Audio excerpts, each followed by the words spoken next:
Students, आज के lecture में हम पढ़ेंगे bio energetics chapter number 7।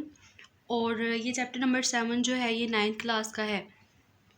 Bio energetics में हम डिफरेंट टॉपिक्स के बारे में पढ़ेंगे। फॉर एग्जांपल हम एटीपी के बारे में पढ़ेंगे, हम फोटोसिंथेसिस के बारे में पढ़ेंगे और इसके अलावा हम रिस्पायरेशन के बारे में पढ़ेंगे। फर्स्ट ऑफ ऑल डिस्कस कर लेते हैं कि role of ATP bioenergetics में क्या है। तो एटीपी जैसे कि आपको पता है कि एटीपी एडिनोसिन ट्राईफॉस्फेट को बोलते हैं। बायो एनर्जेटिक्स क्या है? Study of energy relationships and transformation in living organisms. Energy का लिविंग ऑर्गेनिजम्स के अंदर ट्रांसफ़र होना, फॉर एग्जांपल एक सेल से दूसरे सेल में जाना या एक जानदार से दूसरे जानदार में जाना, इसे बोलते हैं बायो एनर्जेटिक्स। ऑर्गेनिजम्स जो होते हैं इसके अंदर एनर्जी प्रोड्यूस होती है और ये एनर्जी जो प्रोड्यूस होती है ये आती कहाँ से है? जब फूड को ब्रेक डाउन किया जाता है तो फूड की ब्रेक डाउन से या मेटाबॉलिज्म से जो एनर्जी है वो प्रोड्यूस होती है। एनर्जी जो है वो पोटेंशियल एनर्जी की फॉर्म में भी होती है, इसके अलावा काइनेटिक एनर्जी की फॉर्म में भी ऑर्गेनिजम्स की बॉडी में होती है। फॉर एग्जांपल जो फूड होती है, फूड के अंदर जो पोटेंशियल एनर्जी होती है वो बॉन्ड्स की फॉर्म में स्टोर होती है।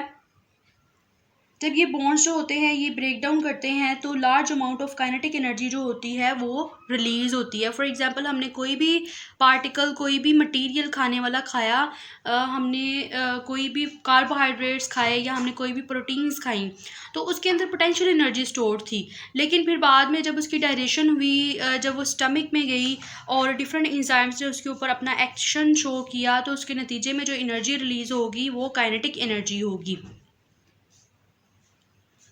अब ये जो एनर्जी रिलीज़ होती है इनके क्या काम है? एनर्जी जो होती है ये स्टोर होती है एटीपी में और ट्रांसफॉर्म होती है काइनेटिक एनर्जी में, ताकि हमारी जो डिफरेंट लाइफ की जो एक्टिविटीज़ हैं उसको परफॉर्म किया जा सके। इसके अलावा कुछ जो एनर्जी होती है वो इस्केप कर जाती है एज अ हीट के तौर पे। तो ज़रूरी नहीं है कि जितनी भी एनर्जी जो प्रोड्यूस बॉडी कर रही है वो सारी की सारी इस्तेमाल हो रही है। सारी की सारी जो है वो बॉडी के अंदर जो है वो डिफरेंट तरह के प्रोसीजर परफॉर्म कर रही है, बल्कि कुछ जो एनर्जी होती है वो इस्केप कर जाती है एज अ हीट के तौर पे।